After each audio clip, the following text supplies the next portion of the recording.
So today we're talking about the laws that are currently in place of preventing sexual offending and then reoffending, and if I believe that current laws are accomplishing this goal or what changes I would make.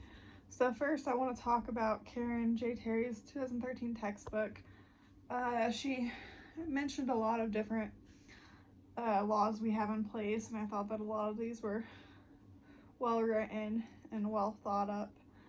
And one of them is, the National Registry, where all sex offenders must be registered, and then where they must say their location, and then the cyber crimes protection, and then the Amber Alert. That was a couple of the laws that are in place, which I think a lot of those have a lot of good things in them. So I believe that yes, today those laws do prevent sexual offending and reoffending. But however, I feel like there's still a long way to go. Location wise, some ad popped up on Facebook the other day saying that it was like where you could search where sex offenders are. And little did I know there was one like 3 houses down from me, which is insane because I have a young child. She's 10 months old, and I go for walks. I try to go for a walk each morning, and it kind of freaked me out a little bit, knowing how young she was, and just wondering if I could protect us. And it just made me think that I'm glad that that does exist, because that's stuff I should have looked at before I moved here. That's a really good resource for parents and law enforcement to use. Cyber crimes protection, I feel like this is one that is lacking a lot. I know I'm only 22, I'm 22, and just, a couple of years ago, whenever I was younger, there would be a lot of older men who would contact me through the internet, and nothing ever happened. They would continue to talk to me. And I remember once I was in 6th grade, there was this like 25-year-old who was really interested in me. And I thought, oh my gosh, he's so mature, he's so old. And as a 12-year-old, I thought that was normal, which, most young kids do think, that sometimes these groomers can be normal. But my point is, nothing was ever done, like, with any of this. Like, there was no sort of monitoring, whatever. And I mean, people knew that what was happening to me. My parents didn't. I'm sure if they did, they would have freaked out. But yeah, just simple things like that. Especially when it comes to older men or women and young kids. I remember I had this one page on Facebook that was, they would have people pretend to be kids or young teens, and they would, like, people who were on websites looking for young people, they would message them. Like, this was all local.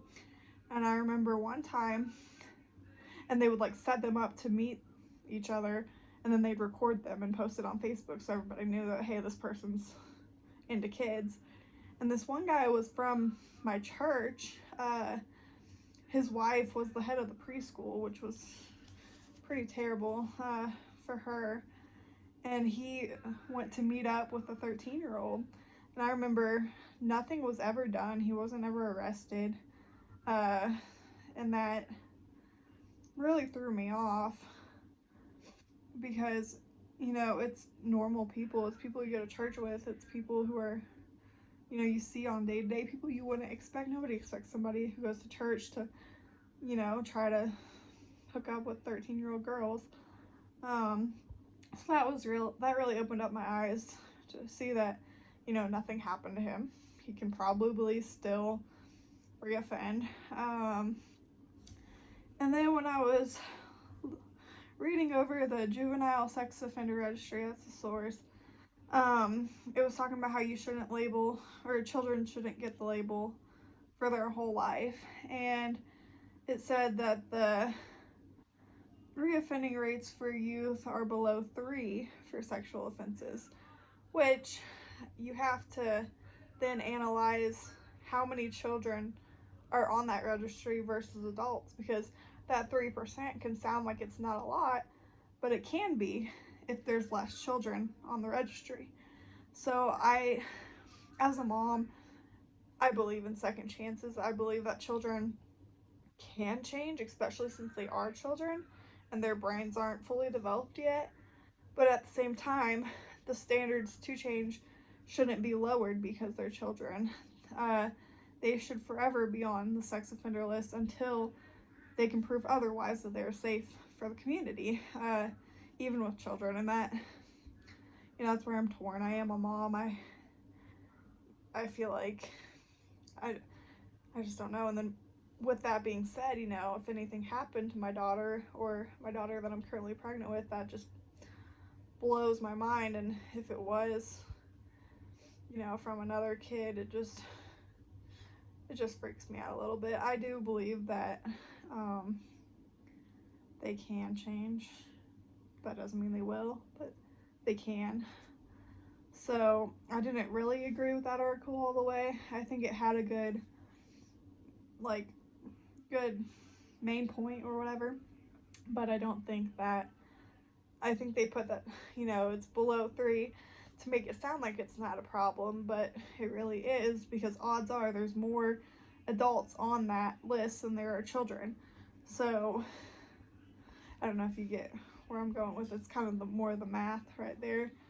Like if you calculate if the adults are going to reoffend, whatever. Yeah, okay, you get it. And then, so what changes I would make? I think we have a good backbone for laws for sexual crimes against children. I feel like we're headed in the right direction, and it can't always be 100% bulletproof. One change I would propose is, I don't know, I haven't done my research to know if this is a thing, but like mandatory classes, therapy, they need to be, with a professional however many times a week. And what they take out of it, I don't know if they're going to take out of it, but the chance that some might take stuff out of it, I feel like they need to not just get punished or whatever, but they need to go seek help and, do CBT and just, I don't even know if that's the right therapy for this. Anywho, yeah, that's just one thing I would do.